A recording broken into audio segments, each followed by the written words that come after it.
Mentally calculate 20 times 15 and use your answer to mentally calculate 19 times 15. Write an equation that uses subtraction and the distributive property and that goes along with your strategy.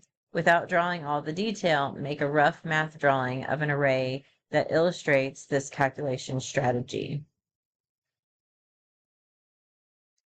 So essentially, this is trying to get us to the idea of multiplying 19 times 15 in our head, right? That's what they're trying to get us to, is can we find a way to multiply 19 times 15 in our head? And then can we relate that back to the distributive property? Because a lot of times there are these underlying processes or properties that are being used in mental math strategies that we don't always realize that we're technically using them. And so they're trying to get us to that. So what they tell us to do here is they tell us to start with 20 times 15, and that makes sense, right? 19 times 15 is not easy to do it in your head. And there's probably other methods we could do. We're trying to do mental math in a way they're suggesting, right? So they are suggesting that we first do the easier one, 20 times 15 in our head. So this is something I am going to write down so you can kind of see the picture that's in my head. But again, this is whatever strategy you like, right? So typically like 20 times 15, that when you're multiplying something that ends in a zero, you can kind of ignore the zero and then tack it on at the end. So like 20 times 15, I can think of that as really 2 times 15 and then tack on a zero. Or technically what you're doing there is you're splitting that up into 2 times 10 times 15, right? And so we could say, okay, 2 times 15, that's 30. And then multiply that by 10, right? So 2 times 15 is 30, and then multiply that by 10, and you get 300. There's other ways you could do that as well, and they didn't specify that we had to do that any particular way. But however you're doing this, though, I'm writing some steps down here, but you should be able to do that without writing it, right? You should be able to do that in your head, right? This is my thought bubble here. And there's other ways you could think of that again. You could think of that as 10 times 15 is 150 and then multiply it by 2, right? So however you like to do it, but it should definitely be something that you don't have to write down. All right, so that's the part that's in my head here, right? So we know that 20 times 15 is 300, and that should be something that we can find a way to do in our head. And so now what we want to do is we want to do 19 times 15 in our head. And we want to use the fact that we already figured out what 20 times 15 is, right? So 20 times 15 is 300. It makes sense that 19 times 15 would be 15 less than that, right? Because, instead of multiplying 15 times 20, we're only multiplying it times 19. So repeated addition is what multiplication is, right? 20 times 15 means we're adding 15 20 times.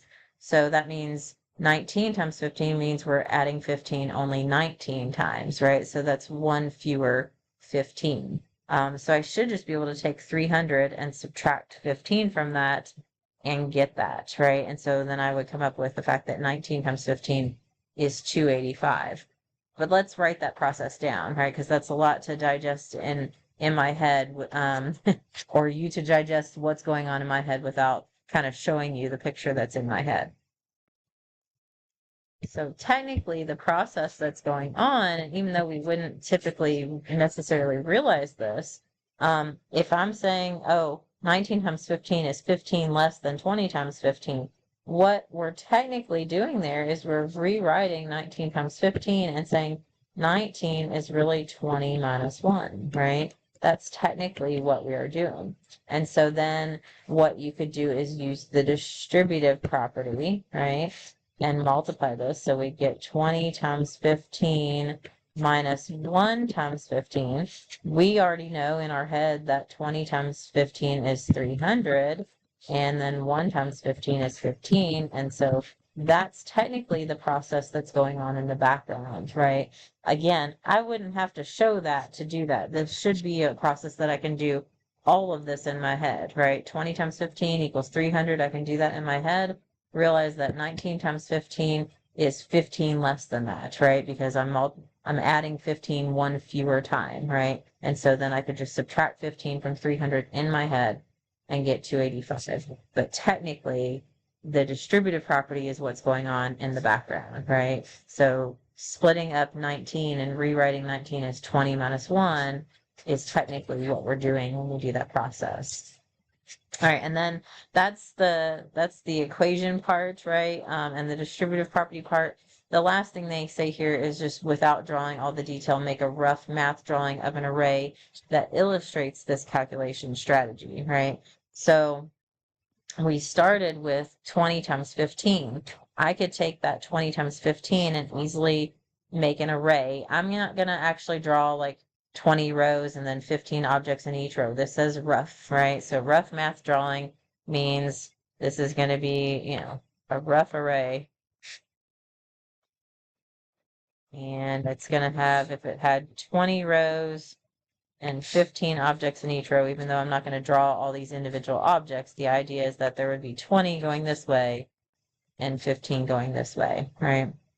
And so then how could I show this mental math process to do 19 times 15? Well, basically we just said 20 is really 19 minus 1. So that's like taking the last row off of this and crossing it out, right? So you can imagine like putting X's over all 15 of those objects. I'm just going to put an X through it like that.